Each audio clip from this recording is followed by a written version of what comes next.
Good afternoon, everyone, and welcome to our newest installment of our Lunch and Learn series. We're very grateful that you've joined us.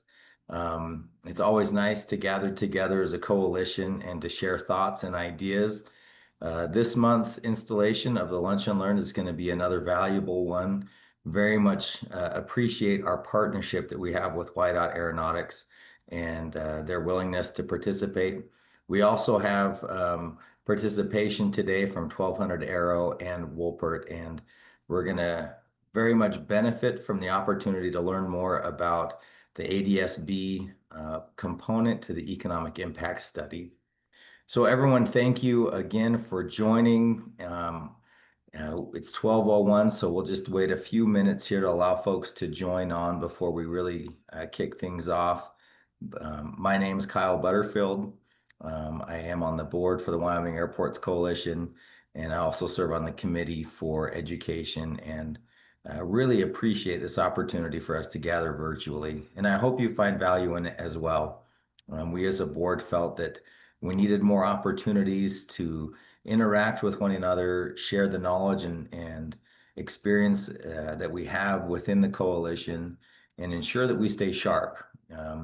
The annual conference each fall is such a valuable opportunity for us to hone our skills and again stay sharp professionally, but these monthly opportunities hopefully allow us to do it more regularly and stay up to date on industry practices and other items. So again, welcome. Thank you so much for joining us. And with that, I'd like to introduce AJ Schutzman, who's here with WYDOT Aeronautics. And I'll turn the time to him, and he'll give us a little bit of a rundown of what our Lunch and Learn today will be and introduce our consultants that'll be helping us. Thanks, Kyle. As Kyle said, I'm AJ Schutzman. I'm the planning manager for WYDOT Aeronautics. We partnered with the Airports Coalition to provide you an update on the economic impact study we are conducting and a little bit more of a deeper dive into 1200 Aero and that software platform that we have decided to utilize as part of this study. I think it's an exciting opportunity as part of this study. Believe it or not, Wyoming, we're innovative in this. We're at the forefront of this. One of the first states to jump on board with doing this in a statewide effort and using it for a study, and then being able to provide that information to you, the airport managers and airport professionals out there to utilize it. So I just have a couple quick notes I'd like to touch on before I bring our panelists on. We are out pushing those surveys. Please continue to do that for us. Getting as much local data as we possibly can from your airports makes our study and ultimately the numbers at the end of the day that you take down to the courthouse or city council or downtown here in Cheyenne at the Capitol building, that makes those numbers that much more defendable and accurate there for us. So please continue to push the surveys, make sure that QR codes, posters is all in prominent areas of your terminal buildings.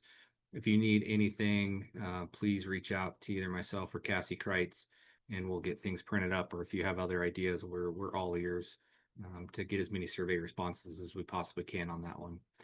If you haven't done so already, please complete your airport manager survey. We'll probably be following up on those, and we're tracking that there's still a handful of airports that have not completed that. So if you need a new link or anything sent to you, again, please reach out to us on that one. Wolpert will be following up on those. Wolpert will also be in the field here in the next about 2 weeks, I believe, conducting some site visits at airports. So if you haven't responded to them reaching out, please do so they can get that scheduled with you. Take some time and sit down and chat about your airport. On to the other topic, the WASP applications are now open for you to go into Black Cat and submit your projects. And there are also plenty of meeting slots available to sit down and talk with WYDOT and the FAA on that one. So if you haven't booked yet, there's still plenty of opportunities to schedule a meeting. And lastly, airport facility directories, our 2025 update. They're hot off the press. We're working on packaging those up, and we'll get them out in the mail hopefully next week to you to get to the FBOs and GA pilot lounges to distribute out to the public. And then hopefully we'll be around to some fly-ins this year to pass those out and get some public engagement with those.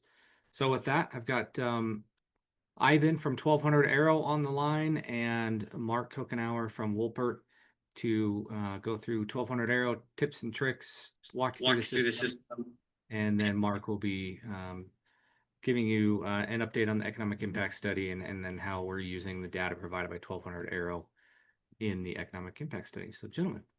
AJ, if it's all right, I might go first and then hand it off to Ivan. I'll probably be a little quicker here. Absolutely. Yeah, so let me share my screen for everyone. All right, screen 2. Thank you for your patience.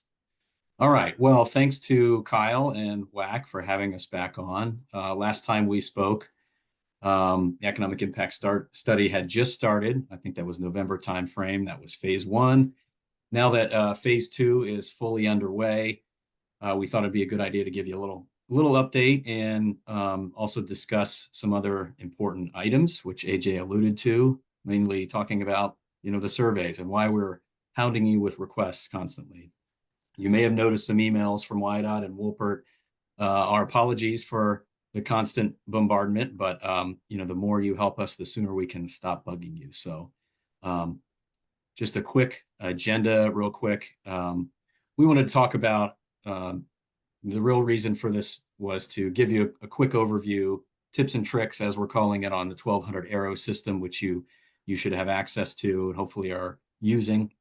But before we did that, I wanted to just kind of run through some basics on how we're using that data. So Ivan's going to run through the system, but first let me just run through just some quick overviews. So phase 1, as you recall, we got out some preliminary survey instruments. So we got out the commercial visitor survey, the general aviation visitor survey. We updated our business tenant lists, and we got just about all but one airport onboarded onto the airport operations program, which is getting the 1200 Aero systems out, deployed, activated, and all the users trained up. Phase 2 just started at the end of June. That is a full-fledged data collection effort. So we're going to do site visits. Those have already been underway. Trent is getting out into the field next week. Another colleague of mine, Bailey Costner, is going to be calling another set of airports to do remote interviews.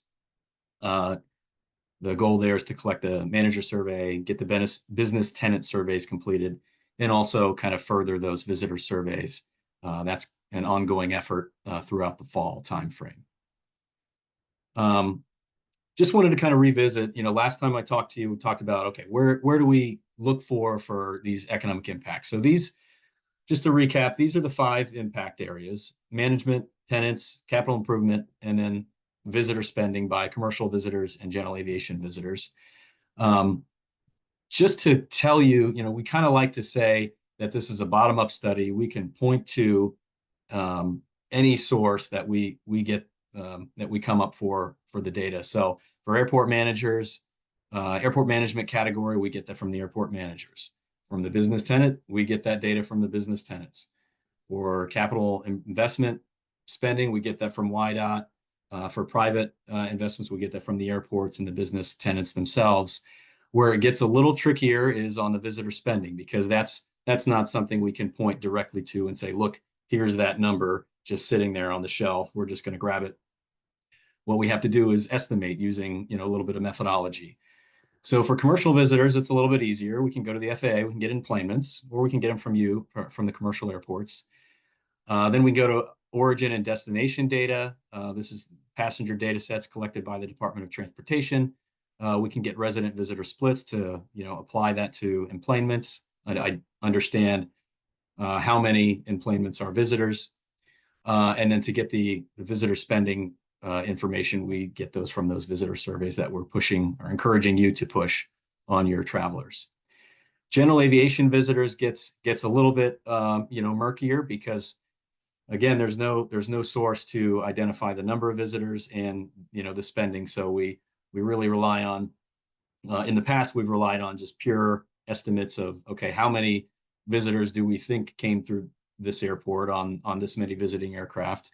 And then, of course, we use the same visitor surveys to identify the average spend per visitor. So just to dig a little bit deeper into the visitor spending and why we're kind of pushing on those surveys so much. it's really going to help us get that local data. We need a statistically valid sample size to say, okay, here's a good average spend per visitor at each airport, and we want them to be specific to each airport. So I don't want to get 50 surveys statewide for the general aviation visitors and then say it's good for every airport, because that's there's going to be discrepancies, and certainly Jackson has higher spend than smaller areas of the state. Couple notes here. We are, as I mentioned, the airport operations program, the 1200 Aero system, is being used to really enhance the general aviation visitor estimates. So let's jump in and just talk about how we get visitor impacts. Just at the very fundamental basic level, number of visitors times average spend per visitor. That's how we come up with the direct impact for visitor spending. That goes for commercial and general aviation. If we're talking commercial service visitors, again, as I kind of pointed to in the last slide, go to the FAA, get that O&D data to establish the visitors, and then we use the visitor surveys to get that average spend per visitor. For general aviation visitors, now we're going to be using that 1200 Aero data to establish the number of visiting aircraft, because we do have good, reliable operation data on where those aircraft are coming from, aka non-visiting or non-based aircraft, how long they stay. This type of aircraft can give us number of seats, and then we can apply a kind of an average passenger load. So that gives us average visitors per visiting aircraft. We're also asking the managers and the FBOs to estimate, on a weekly basis, what are the visiting aircraft, how many people are on them. That's kind of serving as a sniff test to make sure our estimates and assumptions are valid. And then again, we're relying on those visitor surveys to establish that average spending per visitor. So it's the same math. We just have to, rely on the 1200 Aero data to arrive at the number of visitors. Jumping a little bit forward, oops, excuse me, I'm bouncing all over. My apologies. So the big emphasis here is just please keep pushing those visitor surveys. I know Cassie's going to be sending out an update on the submission counts for each airport very shortly. So that includes both commercial surveys and general aviation visitor surveys. Those are deployed through Wi-Fi where possible. We've printed a bunch of surveys and mailed them out. We've got those collection boxes. We've got the QR code posters and business cards. Those have all been sent out. So we're trying to come up with lots of creative ways to get these surveys in front of people, get them completed. We've heard good success stories, some airports proactively handing them out to people, putting them on the seats in terminals where people may be sitting. So really be proactive and get creative on how and encouraging users to take these surveys, because it really does help get us better data to get a better number for your airport. So again, we appreciate your efforts. We know we're pestering, we're being annoying, but hopefully we can stop doing this in a few short months. So with that, Trent will, again, as I mentioned, he's already scheduled a lot of visits. He'll be getting out in the field next week and the following week to about half of the airports. And then Bailey Costner is the other individual who will be calling you and working to complete those management surveys. So with that, I wanted to pass the torch to Ivan. He's going to give you a little bit of a demo or tips and tricks demonstration for the 1200 Aero system. As you know, those systems have been in place since the winter, so that we've been collecting that data, which is going to help give us that operations and visitors figure. So Ivan, do you want to take over here if I? Absolutely. Let me see if you can, let me know if you can see my screen. I might need to stop sharing here. Let's see. Okay. I can see your screen, Ivan. Excellent. Thank you very much. Well, first of all, I wanted to say thank you to the entire audience for making this possible, for helping us set up our system precisely through the tough winter months. I know that was a stretch. We feel privileged, really, in being able to serve so many airports throughout the state, and look forward to the conference in Jackson Hole later this year.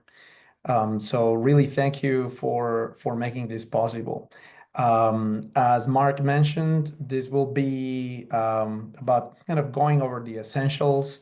I'm going to assume that you haven't had the time to perhaps log in. So I'm just going to walk through that and focus on how to get the most information or the most likely scenarios that you're likely to encounter as you need data about your airport. I'm gonna leave also enough time at the end to get your questions.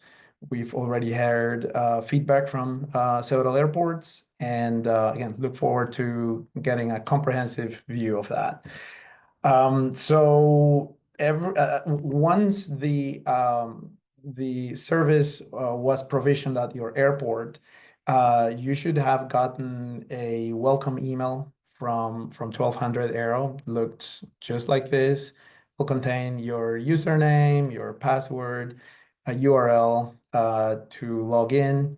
And once you're in, the site brings you to this screen, which at a glance tells you what has been happening at the airport so far today, what happened yesterday, as well as what's actually happening in and around your airport here on this map view. We're going to skip over to just focus on the data. We'll get back to this side of the user interface. Just want you to know that is what you're likely to see as soon as you log in. Now, if you don't recall anything else from this webinar, or at least this section about 1200 Aero, my recommendation is for you to remember this: the fact that there is a reports section right here is the second option from the top on the left side of the screen. And that takes you directly to a report containing a variety of statistics about your runway operations. We have what's getting to be a comprehensive set of other metrics, but runway operations essentially describes at a high level what's happening at the airport in terms of runway operations. And that allows you to run numbers for your runway or your airport by either month, year, or date range. So if you wanted to, for example, pull up what's happened so far year to date, you would select year and we'll make it the current year. And that takes you to totals year to date. Runway operations are broken down so far into landings, takeoffs, go-arounds, and overflights. A landing, obviously it's a landing. I mean, when we need to see an airplane all the way to the ground and touching down at any of your runways. Same thing for takeoffs, proper takeoff from the ground. Go-arounds, or also known as missed approaches, are those events in which we see the airplane on final, we see it right over the geofenced runway surface, but it eventually doesn't develop into a full landing, and obviously continues on with flight. One thing to know about go-arounds is that the way we count these go-arounds, the fact that these are technically landing attempts that didn't fully materialize into landings, is what creates a apparent discrepancy between landings and takeoffs. So whenever, I mean, a common sense would say that on average, you get the same number of landings and the same number of takeoffs. As you can see here, they don't quite equal. But when you consider go-arounds and the fact that they can be considered not fully developed landings, the math will add up. Now, overflights is the fact or those events in which an airplane comes into what we consider the airport's airspace up to 1,000 feet above traffic pattern altitude, typically 2,000 feet AGL from the airport's elevation. It enters what we consider the airport's airspace, which is by default 5 nautical miles in radius, and again up to 2,000 feet AGL. And that airplane eventually never attempts or eventually lands at the airport. So anything that is crossing that volume of airspace, which you can picture as a cylinder, again, 5 nautical miles in radius and up to 2,000 feet above ground level, is what we count as an overflight. Obviously, total operations is the sum of all of these. And we are working, based on your feedback, we're working on an option to exclude overflights from most of these metrics. So that is kind of the totals that it's listed at the top. Continuing here, we have a histogram describing operations day by day. So each of these bars represents a day and how many operations we have seen, broken down into landings, takeoffs, go-arounds, and overflights, as well as the number of aircraft that we saw at the end of that day. So I believe it's at around midnight local time. We will essentially note how many aircraft we see parked at the airport and take note of that. That allows you to see fluctuations in parked aircraft over time. Right below that, we have what is a visual representation of weather captured by your AWOS or ASOS weather station. So you can see that in the early days of the year, we had average temperatures well below 0, and it's given in Celsius, by the way, because in aviation, as you probably know, Celsius is the standard. So all in all, whenever you see spikes in red, either below 0 or above, that represents the average temperature on that day. In blue, you will see the average wind speed recorded on that day. And finally, in gray, you will see the number of weather observations or METARs that were described as with IFR or low IFR conditions. In other words, instrument meteorological conditions for the day. And the reason why we include that view and pair it with operations is that in our experience, and this obviously is not a surprise for anybody familiar with GA operations, weather is the main determining factor. So you can see that, for example, on March the 6th, we had 62 IFR or low IFR weather observations. It was predominantly a bad day for flying, and that resulted in a sharp decrease in operations. We only saw 2 landings and 2 takeoffs. So that is the reason why we include or pair weather with historical operational data. Continuing down here, we have a view of how our receiver, I mean, since our receiver at the airport is accounts for the vast majority of data collected at the airport, and it's what enables us to log landings, takeoffs, and ground operations. We include this histogram here that essentially represents how many transponder pings from aircraft flying all over we recorded on a given day.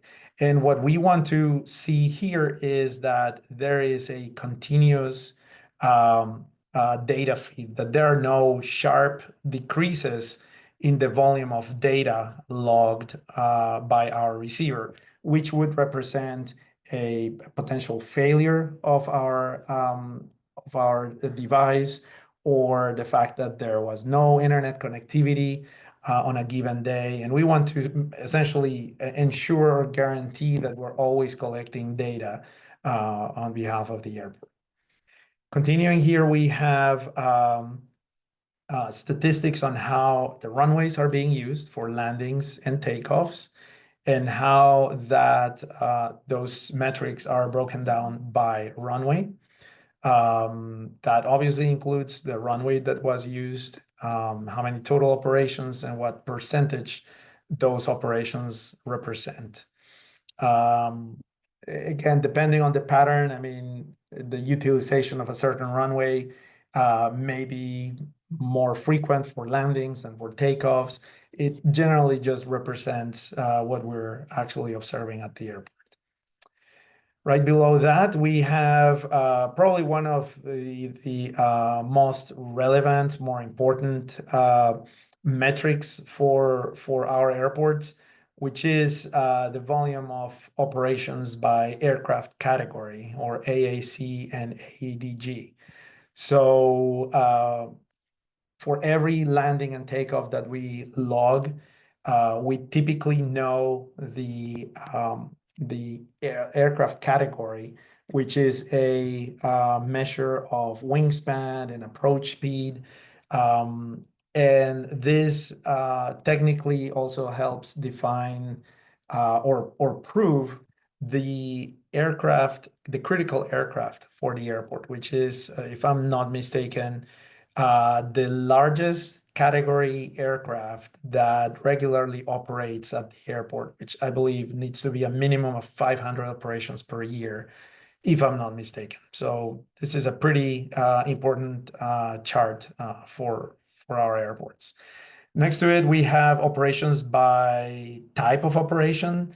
So this is where we have air taxi, air carrier, general aviation, and military. So this is the breakdown.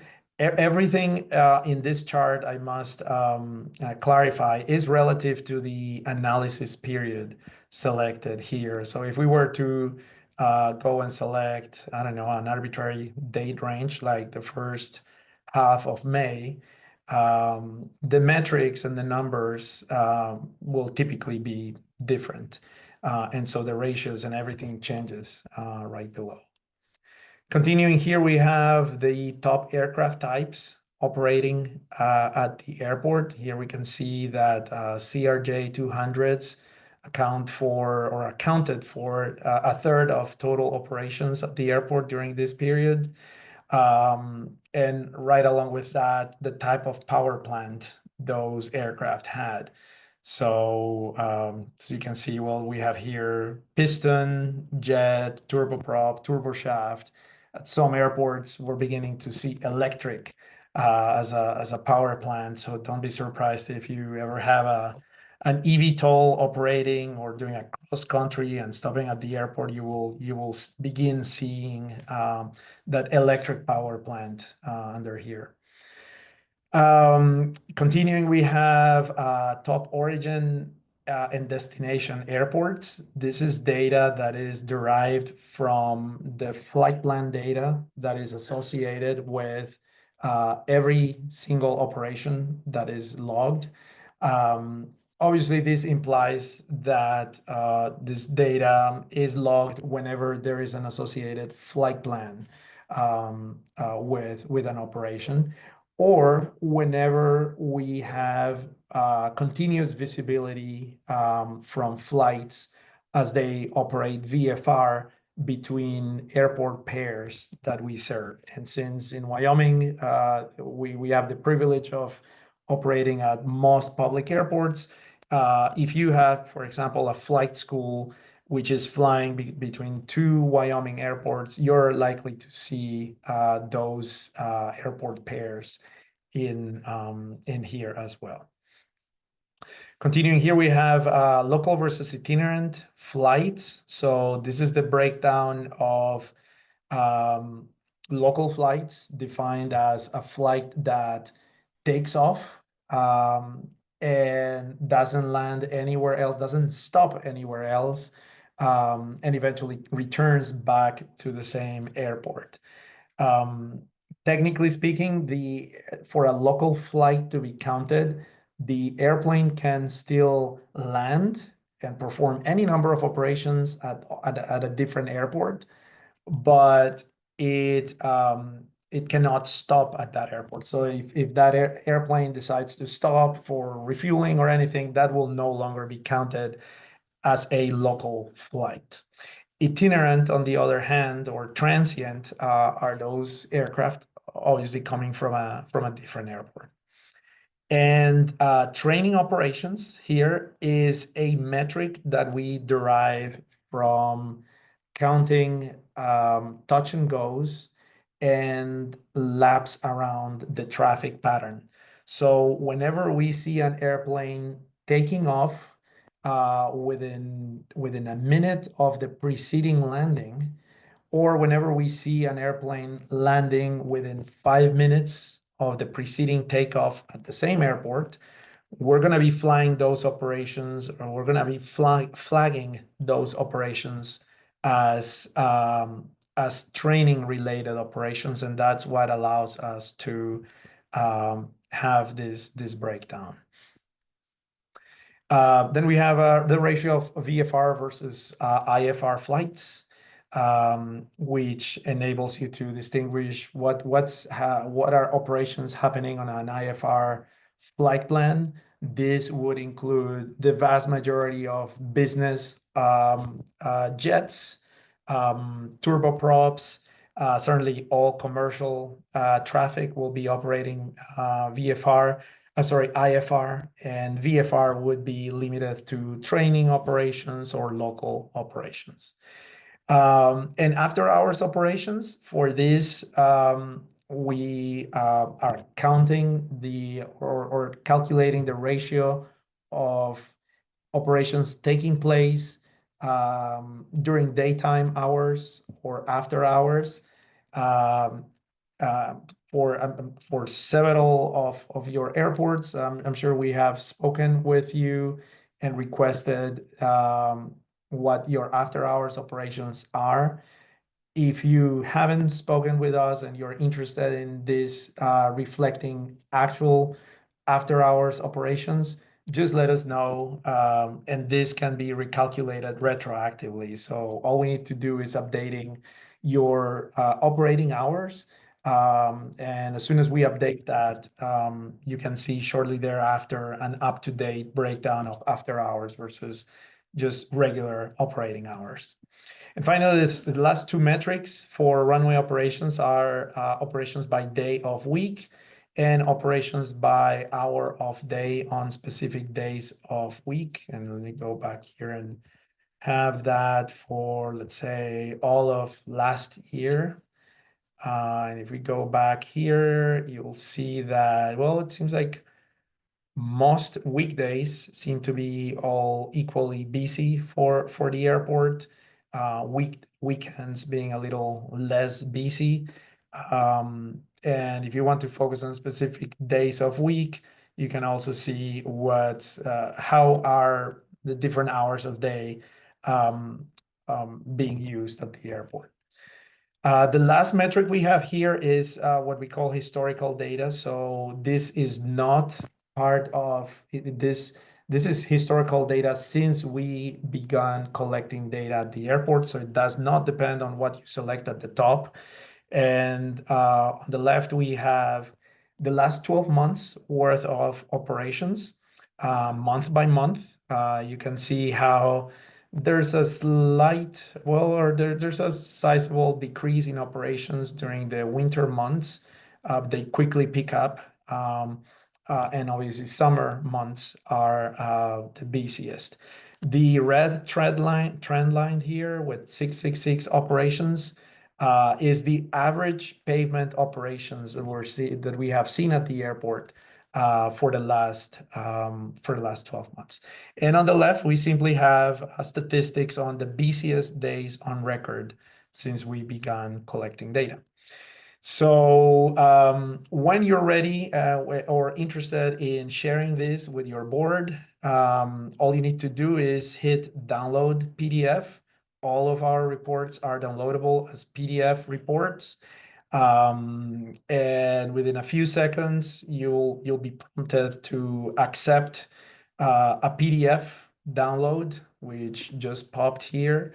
And it's essentially a PDF view of or a PDF version of the data, of whatever data you have selected for analysis. So this is essentially, in essence, the most frequently used feature for among our airports. I'll stop here and see if anybody has any questions, or Mark or AJ have any feedback before I continue.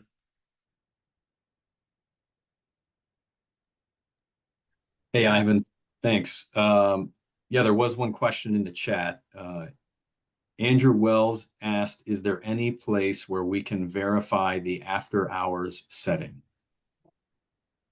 We are working on that. We're working on giving the airport the ability to change a few settings. It is better for the airports. Is better also for us. If you want, for now, if you want to set those or verify those, or if you have any requests at all, please send us an email at support@1200.aero, just like on the website, support@1200.aero, and we'll be happy to let you know what is currently set for your airport and set it yourself. But just like we did last year, up until recently, users had to request new logins from us. We now have a user management feature. So just in the same spirit of self-service, you will soon see an option to make adjustments to your airport's configuration. So yeah, please contact us and we'd be happy to help you confirm or set operating hours. Andrew says, will do. So thank you. Thanks. We just got another question from Aaron Buck. We would like to set a specific ceiling and visibility to track when the weather conditions meet or are lower than that setting. Okay.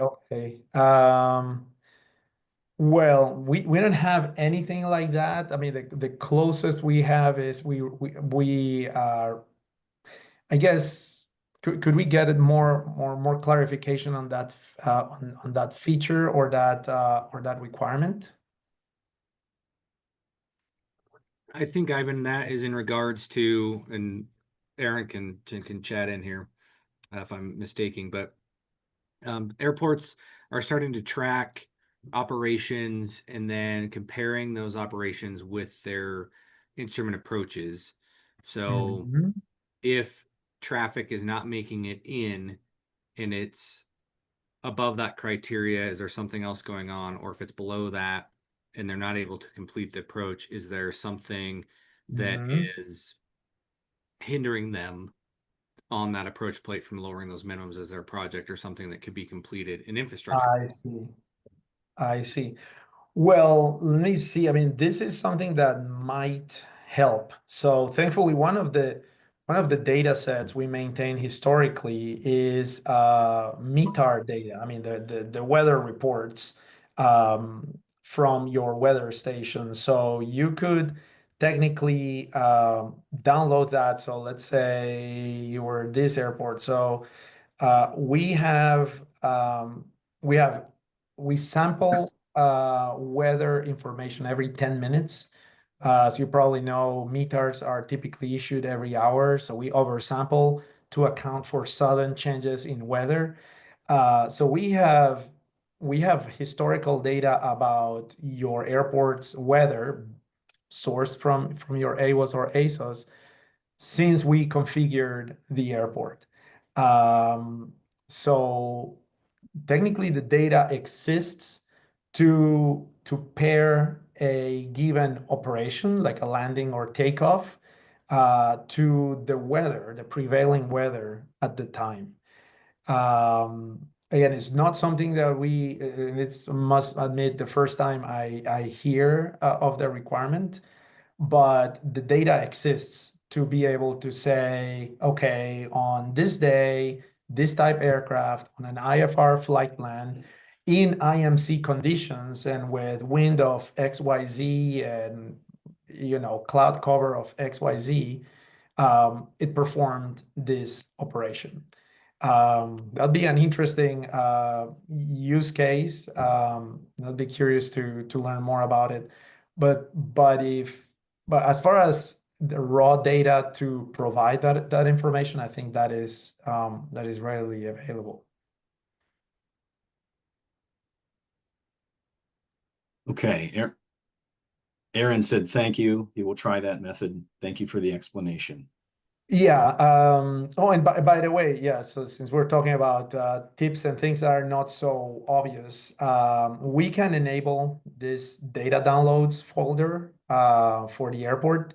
Again, it's one of the things that we will make available as a setting. Things like, for example, whether or not we show tail numbers in our public map. That'll be another setting. I mean, so far, those are settings that we directly control, but you will soon be able to tweak all those. One of them is data downloads. If you don't see a data downloads option, which gives you the option of downloading let's call it the raw data about every single landing, every single takeoff, every METAR. If we already geofence your ramps or gates, you can also download those directly without having to ask us for the data. So let me know, and we'd be happy to enable data downloads for the airport. I had a quick question kind of along those lines. We do have another question, Yeah. but quickly, Ivan, you showed the chart that showed operations by runway design code, or ARC, B2, C2. Yep. Oh, yeah. Is there a way to, I forget, is there a way to click those bars and drill down?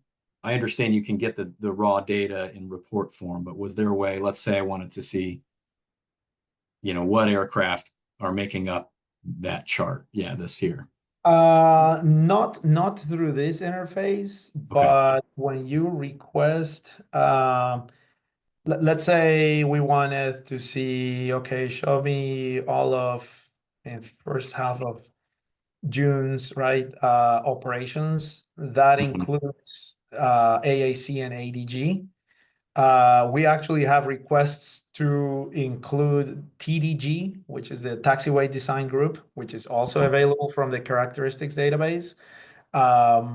So you can readily download this data. Okay. And it's included also in the data downloads that I showed you. So I mean, the idea with data downloads and making all of those attributes available is that users can do their own analysis if they need to. Yeah. Yeah. So it is there, Mark. Okay. Yeah, I knew it was there. I just didn't know what the easiest way to extract that would be if you're looking for that sort of detail. So thank you. I see. Yeah. Another question in the chat. We've got one from Ken. Ivan, I saw the data point about go-arounds. Do you think those are actual go-arounds or low approaches? Do you check to see the go-around actually re-enters the pattern and does a full stop landing? If not, it could be a training flight that doesn't end at a full stop landing. I'm curious about how that really reflects the actual activity taking place. Yeah, okay. So specifically, and be happy to answer that since I programmed much of the original functionality for it. So the reason why we geofenced an oversized polygon, an oversized rectangle representing your runways is precisely to be able to flag go arounds. Now, I mean, go arounds and missed approaches, even though they can be almost used interchangeably. The only downside is that I mean, we will not flag a go around if the aircraft executes a missed approach and goes missed before entering this geofenced area surrounding the runway. So, if for whatever reason the airplane is on final approach and decides to go around prior to entering this area, and it subsequently exits the 5 nautical mile radius of the airport, we will consider that simply an overflight. I mean, the airplane came into the airport's airspace. It did not fully develop into a landing. It didn't even fully develop into a go around. So it will be considered just an overflight. We don't keep metrics of how often that happens, but that is obviously a possibility. However, I mean, most flight training, they will typically enter the geofenced area. We will see the airplane entering that geofenced area, and if we never see that approach fully developing into a landing, then we will not count a landing. We will count a go around. And since by definition, when you go around, you continue to fly, mimicking what a controller would do, we also log a corresponding takeoff operation. And that is what caused an imbalance between landings and takeoffs. So I know that can be a little confusing, but when we originally designed this, we tried to reproduce as accurately as possible what a controller would count in those situations. So again, to recap, as long as the airplane enters into that let's call runway safety area, if it doesn't fully develop into a landing, we will count that event as a go around. Um, and that's it. That's the event.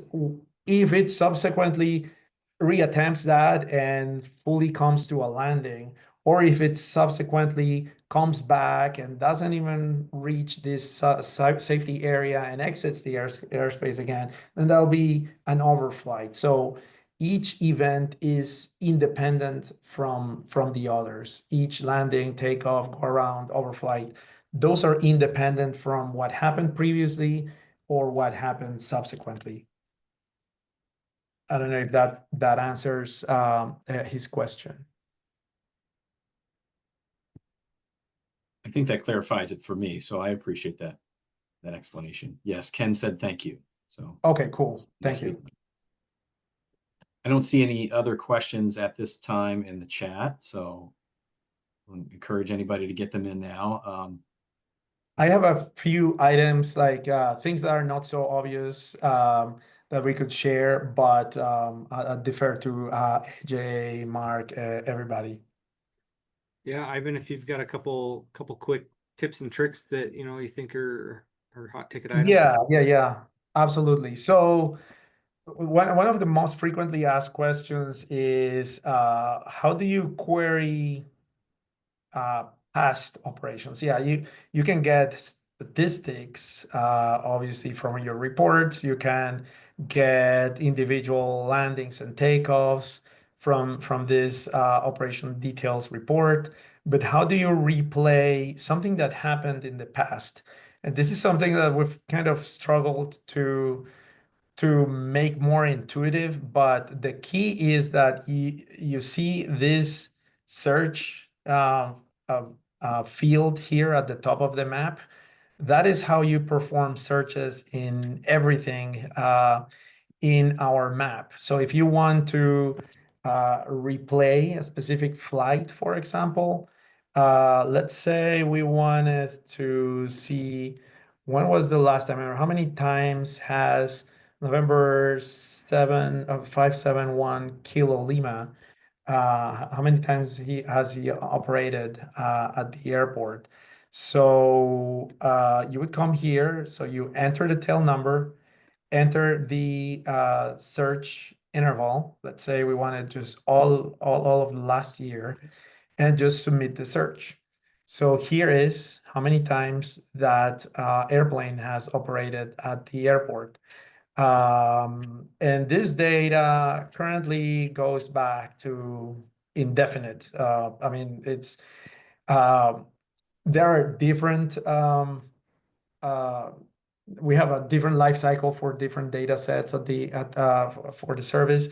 But all in all, if you search this way, we'll be able to tell you um, individual operations.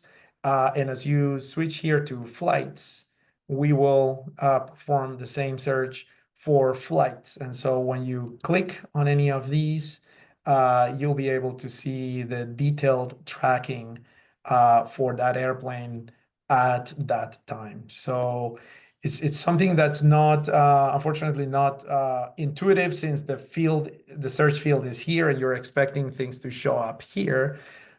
Just keep in mind that that's how we search historical data or replay data. One other thing, if you just wanted to know everything that happened on a given day, then you simply omit the tail number. So if we wanted to see what happened during the first 4 days of the month, uh, then you just simply search, or let's say last weekend or last month, right? You leave the tail number empty. When you do so and submit the search, you will see that it becomes this all aircraft, indicating that we're searching for everything. And then you are getting in this list what happened in whatever search or time period you selected. That is true for both flights and operations. And by the way, that's another thing that's relevant here. We distinguish flights from operations because our focus is GA airports, and we realize that for a given flight, you can have any number of operations. So that's why we distinguish between the flight, for which you're going to get kind of one line for every flight, whereas you're going to get potentially multiple operations for that same flight. So that's something that I wanted to clarify. And yeah, just don't forget that this field exists, and it enables you to query the details of what really happened. And on a related note, there are multiple ways to find out what happened in terms of tracking. I can take you here quickly to Oshkosh, which where AirVenture is happening right now. Notice we have right now at that airport at Whitman Field 3,486 parked airplane. Based on ADS-B data, obviously it's probably going to have percentage more for non-ADS-B equipped aircraft, but yeah, lots of airplanes. And so if you wanted to replay an incident or anything that happened at the airport, there's an option here called Airspace Replay, which allows you to go back in time. And if we L39, you'll hear ATC audio there. The replay happens with ATC audio. But if you wanted to see what was going on yesterday at I don't know, at around 5 p.m. local time, then you get that. So this is another way to replay operations at the airport. I'll stop there. Back to you, AJ. Yeah, Ivan, I think you touched on it. We got another question in there asking about the audio playback feature. Bruce in Riverton said it's very useful regarding pilot reports on runway conditions and then any possible accidents or incidences. And yeah, so you touch on that and you just did. So we have had a couple incidents around the state and in an accident that we were able to go back and replay that data, and actually the 1200 Aero ADS-B ping was much more accurate and helped find the crash much quicker than the FAA ping. So I think there's a lot of valuable data in there. The next steps, real quick, we just got like 4 minutes here to touch on. The next steps for us, we are collecting your based aircraft reports from basedaircraft.com, submitting those into 1200 Aero, and then they will upload those to start tracking based aircraft, and that helps with local traffic data. And then in the long game, that's going to help us out with economic impact study. That will automatically update in their Ivan if after 6 months, correct? Yeah. Once we have more than 6 months worth of operational data, we use history of operations, landings and takeoffs to determine length of stay, and therefore on how many overnight stays every aircraft that has visited the airport since we started collecting data have spent over a moving window of 365 days. Yeah. So again, another valuable tool in your toolbox to track based aircraft there. And then the next item on the statewide side is we're doing a statewide dashboard, and 1200 Aero is doing pavement utilization maps for us to show us which pieces of pavement at your airfield are the most utilized. And, then we can dive into the data a little bit more. That becomes valuable to us on the CIP side, but I think airport managers will find the value in that as well when it comes to snow removal plans or parking plans, those sort of things. I think speaking for Ivan, if you find uses for this data that you think others could benefit for, or you have questions, please reach out. I think we're all, trying to make this better and user friendly as we possibly can. So with that, I think we've got 2 minutes left.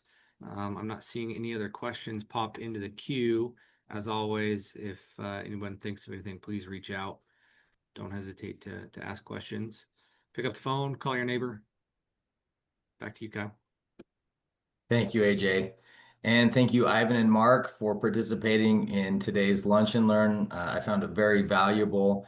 And honestly, the 1200 Aero service has been very beneficial, specifically to Central Wyoming Regional Airport. We were able to get a jump start on this service as part of our airport master plan. And our airport board, our staff have really seen value in the data that's presented. And in fact, it was much more accurate than what we were doing before. And so we personally have seen a lot of benefit from this service and appreciate the state, Woolpert, and 1200 Aero for what you're offering and providing to all the airports in our communities. Thank you very much.